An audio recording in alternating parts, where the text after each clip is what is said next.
The silence at our Christmas dinner table was so thick I could barely breathe. I sat frozen in my chair, my left arm throbbing where Robert's fingers had just dug into my flesh like iron claws. The red marks were already turning purple, blooming across my pale skin like ugly flowers that everyone could see. Robert's mother, Patricia, stared with her mouth slightly open, her fork halfway to her lips. Thomas, Robert's police officer brother, had gone completely still, his eyes fixed on my bruised arm. His wife, Jessica, was already reaching for her napkin, her nurse instincts kicking in. Even Amy, Robert's spoiled younger sister, had stopped mid-chew, her eyes wide with shock. But it was my 8-year-old son Maxwell who broke the terrible silence. My little boy stood up slowly from his chair, his small hands gripping his tablet so tightly his knuckles had turned white. His dark eyes, so much like mine, looked directly at his father with a courage that seemed impossible for someone so young. "I recorded everything, Dad," Maxwell said, his voice clear and steady in the dead quiet room. Those 5 simple words hit Robert like a lightning bolt. All the color drained from his face, leaving him looking like he'd seen a ghost. His hand, which had been resting on the table, began to shake.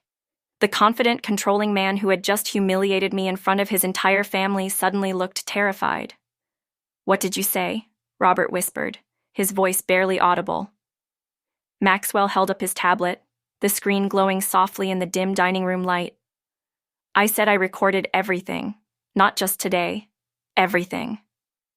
But let me take you back to how this perfect family Christmas dinner began, just a few hours earlier, when everything still looked normal from the outside. I had been awake since 5 in the morning, my stomach twisted in knots as I prepared for Robert's family to arrive. I moved quietly through our pristine kitchen, checking and double-checking every detail. The turkey had to be perfect. The table setting had to be flawless. My appearance had to be spotless. Because Robert's family expected nothing less than perfection, and Robert expected me to deliver it. "The cranberry sauce better not be too sweet this year," Robert had warned me while adjusting his tie in the hallway mirror. "Mother complained about it last Christmas, remember?" I remembered. I remembered every criticism, every disappointed look, every way I had failed to meet the Bennett family standards over the past 10 years of marriage. "I used less sugar this time," I replied softly, smoothing down my green dress for the 100th time. I'd chosen green because Robert said it brought out my eyes, but now I worried it was too bright, too attention-seeking. "Good, and make sure Maxwell behaves himself. No tablet at the dinner table. I don't want Mother thinking we can't control our own son." I nodded, though I knew Maxwell was the least of our problems. My 8-year-old son was unusually well-behaved, almost too quiet sometimes. He spent most of his time reading or playing educational games on his tablet, staying out of everyone's way. "Claire!" Robert's voice had an edge to it that made me jump. The doorbell. "They're here." I rushed to answer it, pasting on my brightest smile as Patricia Bennett swept into our home like a queen inspecting her kingdom. Robert's mother was a tall, thin woman who always found something wrong with everything I did. "The wreath is crooked," Patricia announced before even saying hello. "I'll fix it right away," I replied, my heart already sinking. Thomas and Jessica arrived next, followed by Amy, who stumbled slightly and smelled like wine. Robert's jaw tightened at his sister's condition, but he said nothing. The Bennett family was very good at pretending everything was fine, even when it wasn't. As we all gathered in the dining room, I caught Maxwell watching from the doorway, his tablet clutched in his small hands. He'd been carrying it everywhere lately, saying he was working on a special project for school. I had no idea that my son's special project would be the thing that finally brought our carefully hidden truth into the light. The dinner was about to begin, and with it, the most important night of our lives. I met Robert Bennett on what I thought was the luckiest day of my life. I was 24, working at the downtown library, and he walked in looking for books about real estate investment. He was so handsome in his expensive suit, so confident and charming. When he asked me to help him find what he needed, I felt like the most special woman in the world. "You have beautiful eyes," he told me that first day, and I blushed so hard I could barely speak. For 6 months, Robert was everything I had ever dreamed of in a man. He brought me flowers every Friday. He took me to fancy restaurants I could never afford on my library salary. He told me I was perfect, that I was exactly what he'd been looking for his whole life. "You're so gentle and sweet, Claire," he would say, stroking my hair. "Not like those loud, demanding women I used to date. You understand what a real woman should be." I thought it was the most romantic thing anyone had ever said to me. The first time I met his family, I should have seen the warning signs. We went to Sunday dinner at Patricia's house, and I spent the entire meal feeling like I was taking a test I didn't know how to pass. "So you work at a library," Patricia said, making it sound like I cleaned sewers for a living. How quaint. "Claire loves books," Robert said, but even then I could hear something different in his voice, like he was making excuses for me. Thomas barely spoke to me that day, just nodded politely when Robert introduced us. Jessica seemed nice enough, but she kept giving me these strange looks, like she was trying to tell me something without words. Amy, who was only 15 then, rolled her eyes every time I spoke. "They just need time to get used to you," Robert assured me later. "My family is very close. They're protective of me." After we got married, things started changing slowly. So slowly that I didn't notice at first. Robert began correcting the way I dressed, the way I spoke, the way I arranged the furniture in our new house. "Honey, that dress makes you look a little cheap," he would say with a concerned smile. "I just want you to look your best. Maybe you shouldn't laugh so loud when we're out with my colleagues. It's a bit embarrassing." "Do you really think you need to work at the library anymore? I make enough money for both of us. Wouldn't you rather focus on making our home perfect?" Each suggestion felt like love at the time. He cared about me so much that he wanted to help me become better. I quit my job. I changed my wardrobe. I learned to speak more quietly, to take up less space in the world. When Maxwell was born, I thought things would get better. Robert seemed so proud to have a son. But even then, he had very specific ideas about how our family should look. "Maxwell needs to learn discipline early," he would say when our baby cried. "We can't let him think he can control us with tears." As Maxwell grew older, I watched my little boy become quieter and quieter, just like I had. He learned to stay out of his father's way, to be perfect and invisible. It broke my heart, but I didn't know how to protect him without making things worse. Maxwell was incredibly smart, much smarter than other kids his age. He could read before he turned 4, and by the time he was 6, he was using my old laptop to learn about computers and technology. When Robert bought him a tablet for his 7th birthday, Maxwell became fascinated with it. "I'm making movies, Mommy," he told me one day, showing me how he could record videos with the tablet. "I can save them and watch them later." "That's wonderful, sweetheart," I said, not thinking much about it. I should have paid more attention. I should have asked what kind of movies he was making. Over the past year, Robert's anger had been getting worse. The criticism became sharper. The demands became impossible to meet. And sometimes, when he was really frustrated with me, his hands would grip my arms a little too tight, leaving marks I had to cover with long sleeves. I told myself it wasn't that bad. I told myself all marriages had problems. I told myself I was lucky to have a husband who cared so much about our family being perfect. But deep down, I was starting to realize that perfect families don't leave bruises. Christmas morning started before dawn with the sound of Robert's alarm. I was already awake, staring at the ceiling and going over my mental checklist for the 100th time. Turkey in the oven by 8, table set by 9. Myself showered, dressed, and looking perfect by 10 when his family would arrive. "Today has to be flawless, Claire," Robert said as he got out of bed. "Mother is still upset about last year's disaster." Last year's disaster was the mashed potatoes being slightly lumpy. I had apologized for weeks. I slipped out of bed and headed to the kitchen, my stomach already churning with anxiety. Maxwell was still sleeping, and I envied him those last few peaceful moments before the storm arrived. The turkey went into the oven right on schedule. I set the dining room table with our best china, the wedding set that Patricia had picked out for us. Every fork had to be perfectly aligned, every glass spotless. I polished each piece twice. At exactly 10 o'clock, the doorbell rang. My heart jumped into my throat. Patricia swept through our front door like a winter storm, her sharp eyes immediately scanning everything for flaws. She was dressed in an expensive burgundy suit, her silver hair pulled back in a perfect bun that probably cost more than my monthly grocery budget. "The wreath is crooked," she announced before even removing her coat. "I'll fix it right away," I stammered, rushing to adjust it while she watched with disapproval. "And why does it smell like sage in here?" I specifically told Robert that I prefer traditional Christmas scents, pine or cinnamon. I thought sage would be nice with the turkey," I said weakly. Patricia's lips pressed into a thin line. "Well, it's too late to change it now, isn't it?" Robert appeared, all smiles and charm for his mother. "Mother, you look beautiful as always. Come in, come in." He shot me a warning look over her head. I was already failing, and the day had barely begun. Thomas and Jessica arrived 20 minutes later. Thomas looked tired, like he'd been working too many shifts, but he hugged his mother warmly and shook Robert's hand. Jessica gave me a small, sympathetic smile as she handed me a bottle of wine. "You look lovely, Claire," she said quietly. "That green dress is perfect on you."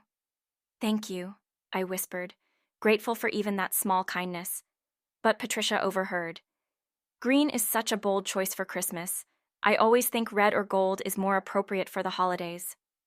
Jessica's smile faltered, and I felt my cheeks burn with embarrassment. Amy arrived last, stumbling slightly as she came through the door.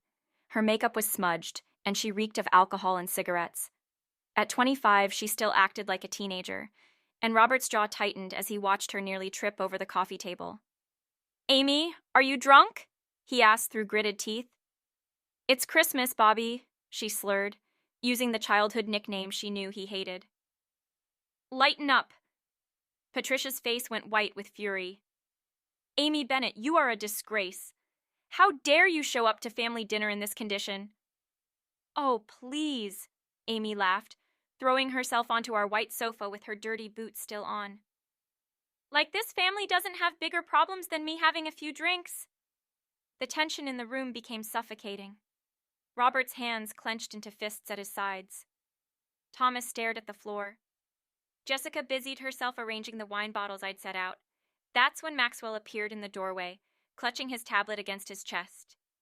He was dressed in the nice button-down shirt and khakis I'd laid out for him, his dark hair neatly combed, but his eyes looked worried as he took in the scene. "Hi, Grandma Patricia," he said politely. "Hi, Uncle Thomas. Hi, Aunt Jessica. Hi, Aunt Amy." Patricia's expression softened slightly when she saw him. "Hello, Maxwell. My, you've grown since Thanksgiving." "Come give your grandmother a hug," Robert commanded, his voice still tight with anger at Amy. Maxwell obediently walked over and hugged Patricia, but I noticed he kept his tablet clutched in one hand the whole time. He'd been carrying it everywhere lately, always working on his mysterious school project. "What's that you have there?" Thomas asked, nodding at the tablet.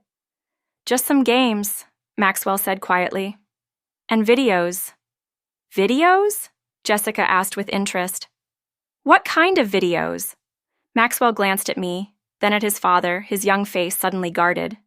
"Just family stuff." I should have asked more questions. I should have wondered why my 8-year-old son looked so serious when he talked about his videos.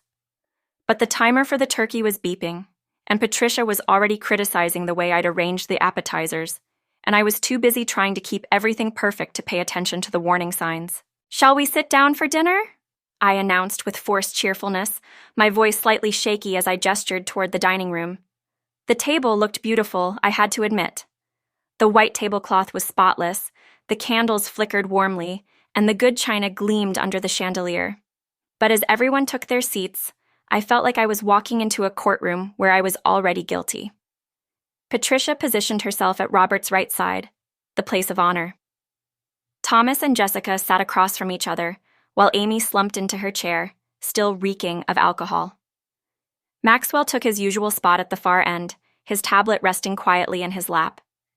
"The turkey looks a bit dry," Patricia observed before I'd even finished carving it. My hands trembled slightly as I continued slicing. "I followed the recipe exactly, same one as last year." "Well, last year's turkey was dry too," she replied matter-of-factly. Robert's jaw tightened. I could feel his embarrassment radiating across the table like heat from a fire. "I'm sure it's delicious, Mother." Claire worked very hard on it. But his tone suggested he was already disappointed in me too. I served everyone their plates, my hands shaking more with each portion. The mashed potatoes looked perfect to me, but I held my breath waiting for Patricia's verdict. "These potatoes are quite salty," she announced after her first bite. "I can make fresh ones," I offered quickly. "Don't be ridiculous," Robert snapped. "We're not starting dinner over because of potatoes." Amy giggled drunkenly. "Remember when Claire forgot to put sugar in the apple pie that one year? Dad said it tasted like cardboard." "Amy," Thomas warned quietly, but she ignored him. "Or when she burned the green bean casserole so bad the smoke alarm went off," Amy continued, clearly enjoying herself. "The whole house smelled like burnt vegetables for days." I felt my face burning with shame. Every mistake I'd ever made was being paraded in front of everyone, like evidence in a trial. "That's enough," Jessica said firmly, surprising everyone. "Claire works incredibly hard to make these dinners special for all of us."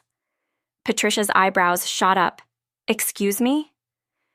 "I just think we should appreciate the effort," Jessica said, her voice softer now but still brave. "The effort?" Patricia's voice was ice cold. "When I was Claire's age, I managed a household of 5 children, cooked every meal from scratch, and never once served a dry turkey or salty potatoes. It's not about effort, dear. It's about competence." The silence that followed was deafening. I stared down at my untouched plate, fighting back tears. Robert said nothing to defend me. He never did when his mother attacked me. "Maybe we could talk about something else?" Thomas suggested weakly. "Like what?" Amy slurred. "How Claire can't even keep house properly. Did you see the dust on the mantel when we came in?" I hadn't noticed any dust. I'd cleaned that mantel 3 times yesterday. "Or how she quit her job to be a housewife but can't even do that right," Amy continued, clearly enjoying the attention. "Amy, stop," Robert said, but his voice lacked conviction. "What? It's true? She doesn't work, doesn't have kids to chase around all day like Jessica does, and she still can't manage to cook a decent meal or keep a clean house." Maxwell had gone very still in his chair. I could see him watching everything, his small hands gripping his tablet tighter. His young face looked confused and sad, like he couldn't understand why everyone was being so mean to his mother. "I do my best," I whispered, my voice barely audible. "Your best isn't very good, is it?" Patricia said with a cruel smile. That's when I made my first mistake of the evening. I reached for the gravy boat to refill Thomas's plate, trying to do something, anything, to be helpful. But my hands were shaking so badly from nerves and humiliation that I knocked over Patricia's wine glass instead. The red wine spread across the white tablecloth like blood, staining everything it touched. "Oh no," I gasped, jumping up to grab napkins. "I'm so sorry. I'm so sorry." "You clumsy fool," Patricia shrieked, pushing back from the table as wine dripped onto her expensive suit. "Look what you've done." "I'll clean it up right away," I said frantically, dabbing at the stain with my napkin. "You've ruined everything," Patricia continued, "the tablecloth, my dress, the entire dinner." Robert's face had gone dark with rage. I could see the storm building in his eyes, and I knew what was coming next. "I'll get some club soda," I said desperately, still dabbing at the spreading wine stain with my napkin. "It'll come right out, I promise." But Patricia wasn't listening. She stood up from her chair, wine dripping from her burgundy suit, her face twisted with fury. "This is exactly what I'm talking about. You can't do anything right." "Mother, please," Robert said, but I could hear the anger building in his voice too, the anger that was always directed at me when his family was disappointed. "No, Robert," Patricia snapped. "I've held my tongue for 10 years watching this woman embarrass our family over and over again. She can't cook, she can't clean, she can't even serve wine without destroying everything." I felt tears starting to burn behind my eyes. "I'm sorry, Patricia, it was an accident. I'll pay for the dry cleaning, I'll replace the tablecloth." "Replace it?" Patricia laughed bitterly. "That tablecloth belonged to my grandmother. It's irreplaceable, just like my dress, just like this entire ruined evening." Amy was giggling again, clearly enjoying the drama. Thomas looked uncomfortable but said nothing. Jessica had gone pale, her nurse instincts probably telling her that something bad was about to happen. And Maxwell. My poor little boy was watching everything with wide, frightened eyes, his tablet clutched against his chest like a shield. I should have known better than to expect anything different, Patricia continued, her voice getting louder and more vicious. You've never been good enough for my son. You're clumsy, you're incompetent, That's enough, Robert suddenly roared, slamming his hand down on the table so hard the dishes jumped. For a moment, I thought he was defending me. For one hopeful second, I thought my husband was finally going to stand up for his wife. But when I looked at his face, I saw the truth. He wasn't angry at his mother. He was furious with me. Look what you've done, he shouted, his face red with rage. You've humiliated me in front of my entire family. Again. Robert, I didn't mean to. You never mean to. He cut me off, standing up from his chair. But you always do. Every single time my family comes over, you find some way to embarrass me. I backed away from the table, my heart pounding. I'd seen Robert angry before, but never like this. Never in front of everyone. You had one job today, Claire. One job. Make a nice dinner for my family. And you couldn't even do that without destroying everything. It was just an accident, I whispered, tears streaming down my face now. Just an accident? Robert's voice was getting louder, more dangerous. The dry turkey was an accident? The salty potatoes were an accident? The dust on the mantel was an accident? He was moving toward me now, and I could see something in his eyes that terrified me. Something I'd never seen before, not even during our worst fights. Robert, Thomas said quietly, maybe you should calm down. Calm down? Robert whirled around to face his brother. My wife just ruined Christmas dinner and humiliated our entire family, and you want me to calm down? She spilled some wine, Jessica said softly. It's not the end of the world.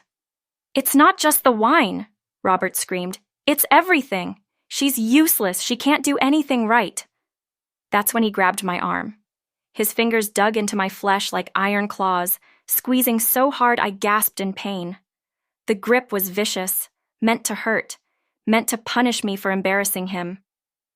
You're hurting me, I whispered, trying to pull away. But Robert's grip only tightened. Good. Maybe pain will teach you to be more careful. The room went completely silent, except for my quiet sobs and Robert's harsh breathing. Everyone was staring at us in shock. Even Patricia looked horrified by what her son was doing. Thomas had gone very still, his police officer instincts probably screaming at him to intervene. Jessica's hand was covering her mouth. Amy had stopped giggling. And Maxwell, my brave little boy, was watching his father hurt his mother, his young face filled with a determination that seemed far beyond his 8 years. I could see the red marks forming on my arm where Robert's fingers pressed into my skin. Everyone could see them. There was no hiding this, no pretending it was anything other than what it was. Robert finally released me, and I stumbled backward, cradling my bruised arm against my chest. The silence that followed was deafening. The silence stretched on forever. I stood there cradling my throbbing arm, feeling the eyes of Robert's entire family on the purple bruises already blooming across my skin. The pain was sharp and immediate, but the humiliation cut even deeper. Robert was breathing hard, his face still flushed with anger, but I could see something else creeping into his expression now. Awareness. He was starting to realize what he'd just done in front of everyone. Patricia sat frozen in her wine-stained suit, her mouth slightly open. For the first time in 10 years, she seemed to have nothing critical to say. Thomas had gone completely rigid, his cop instincts warring with his family loyalty. Jessica was staring at my arm with professional concern, probably cataloging the severity of the bruises. Even Amy had sobered up enough to look shocked, but it was Maxwell who broke the terrible silence. My 8-year-old son stood up slowly from his chair, his small frame seeming impossibly brave in that moment. His tablet was clutched in both hands, and his dark eyes were fixed on his father with a steadiness that made my heart ache. I recorded everything, Dad. Those 5 simple words fell into the silence like stones into still water, sending ripples of shock through the entire room. Robert's face went white. All the anger drained out of him in an instant. replaced by something I'd never seen before. Fear. Pure, cold fear. "What did you say?" Robert whispered, his voice barely audible. Maxwell held up his tablet, the screen glowing softly in the candlelight. "I said I recorded everything. Not just today. Everything." "Maxwell," Robert said carefully, like he was talking to a wild animal that might bolt. "What do you mean, everything?" My son's young voice was steady and clear.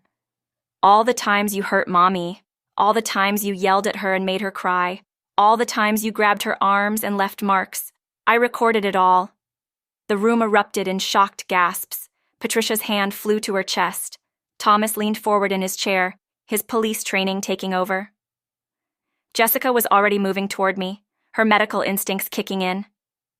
"You're lying," Robert said, but his voice was shaking now. "You're just a kid. You don't know how to—" "I'm not lying," Maxwell interrupted, something I'd never seen him do before. "I know how to use the camera on my tablet. I know how to save videos, and I know how to send them to people." Robert's face had gone from white to gray. "Send them to who?" Maxwell looked directly at his Uncle Thomas. "To police officers. I looked it up online. I know Uncle Thomas is a police officer, and I know that hurting people is against the law, even if they're your family." Thomas was staring at Maxwell with a mixture of pride and horror. "Maxwell, son, what exactly did you record?" "Everything," Maxwell repeated, his voice getting stronger. "Last week when Daddy grabbed Mommy's wrist so hard she cried. 2 weeks ago when he pushed her into the kitchen counter. Last month when he threw a plate at the wall and it broke into pieces that cut Mommy's foot." Each revelation hit the room like a physical blow. I watched Robert's carefully constructed world crumble with every word from our son's mouth. "And today," Maxwell continued, "when he grabbed Mommy's arm and hurt her in front of everyone. I recorded that too." Patricia was crying now, tears streaming down her face as she stared at her son. "Robert, is this true?" But Robert couldn't speak. He was staring at Maxwell's tablet like it was a bomb about to explode. "Show me," Thomas said quietly, standing up from his chair. His voice had changed completely, becoming the voice of a police officer, not a brother. Maxwell looked at me, and I saw the question in his eyes. He was asking for my permission, my brave little boy who had been protecting me in the only way he knew how. I nodded, tears streaming down my face. "Show him, sweetheart." Maxwell touched the screen of his tablet, and suddenly we could all hear my voice from last week, pleading with Robert to stop, begging him not to hurt me. The sound of my own pain and fear filled the dining room, making everything real in a way that couldn't be denied or explained away. Robert sank into his chair like a deflated balloon, finally understanding that his son had just destroyed his life with 5 simple words and a tablet full of truth. The sound of my own voice pleading with Robert filled the dining room, each word a nail in the coffin of our marriage. "Please, Robert, you're hurting me. Please stop." The recording was crystal clear, capturing not just my pain but Robert's angry responses, his threats, his complete lack of remorse. Maxwell touched the screen again, and the sound stopped. The silence that followed was different from before. This wasn't the shocked silence of people witnessing something unexpected. This was the heavy silence of truth finally being exposed. Robert sat slumped in his chair, his head in his hands. The powerful, controlling man who had terrorized me for years looked broken and small. "Maxwell," he whispered, "you don't understand. Sometimes adults have disagreements." "No," Maxwell said firmly, his young voice cutting through his father's excuses. "I understand perfectly. You hurt Mommy, you hurt her a lot, and hurting people is wrong." Thomas stood up slowly. His entire demeanor changed. He wasn't Robert's brother anymore. He was a police officer who had just witnessed evidence of domestic violence. "Robert, I need you to stay exactly where you are." "Thomas, please." Robert looked up with desperate eyes. "We can work this out as a family. There's no need to—" "There's every need," Thomas said coldly. "What I just heard on that recording is assault. What I witnessed tonight is assault. And according to Maxwell, there's a lot more where that came from." Patricia was sobbing openly now, her perfect composure completely shattered. I didn't know, she kept repeating. I didn't know he was hurting you, Claire. I thought you were just clumsy, just not good enough for him. I never imagined. Jessica had moved to my side and was gently examining my arm. These bruises are severe, she said quietly. And they're not the first ones, are they? I shook my head, unable to speak through my tears. How long? Jessica asked gently. Years, I whispered. It started small, just grabbing my arm when he was frustrated, but it got worse. Amy, who had been silent since Maxwell's revelation, suddenly spoke up. I knew something was wrong. The way you always apologized for everything, the way you jumped whenever Robert raised his voice. I knew, but I didn't want to see it. None of us wanted to see it, Thomas said grimly, pulling out his phone. But we can't unsee it now. What are you doing? Robert asked, panic creeping into his voice. My job, Thomas replied simply. I'm calling this in. You can't arrest your own brother. Watch me. Maxwell walked over to me and took my uninjured hand in his small one. I'm sorry I didn't tell you about the recordings, Mommy. I wanted to protect you, but I didn't know how. I knelt down to his level, my heart breaking and healing at the same time. You did protect me, sweetheart. You were so brave. Braver than I was. I learned about domestic violence at school, Maxwell said seriously. Mrs. Henderson taught us that no one has the right to hurt us, not even family. She said if someone was hurting us, we should tell a trusted adult. So you told Uncle Thomas? I was going to. But then I thought maybe if I had proof, people would believe me faster. My 8-year-old son had understood something that had taken me years to figure out. He had found a way to make the invisible visible, to turn our private nightmare into undeniable evidence. The sound of sirens in the distance made Robert flinch. This will ruin everything, he said desperately. My business, my reputation, our family. You ruined our family, I said, finding my voice for the first time in years. You ruined it the first time you put your hands on me in anger. As the police cars pulled into our driveway, Patricia reached across the table and took my hand. I'm sorry, Claire. I'm so sorry for everything I said, everything I did to make this worse. I raised him to believe he could control everyone around him, and I'm sorry. The officers came through our front door, and Thomas met them in the hallway. I could hear him explaining the situation in his professional voice, laying out the evidence, the witnesses, the recordings. Robert was arrested at our Christmas dinner table, still wearing his festive red sweater. As they led him away in handcuffs, he looked back at Maxwell and me one last time. This isn't over, he said. But Maxwell squeezed my hand and looked his father straight in the eye. Yes, it is. And for the first time in 10 years, I believed that maybe finally it really was over. The Christmas that was supposed to be perfect had become the day that set us free.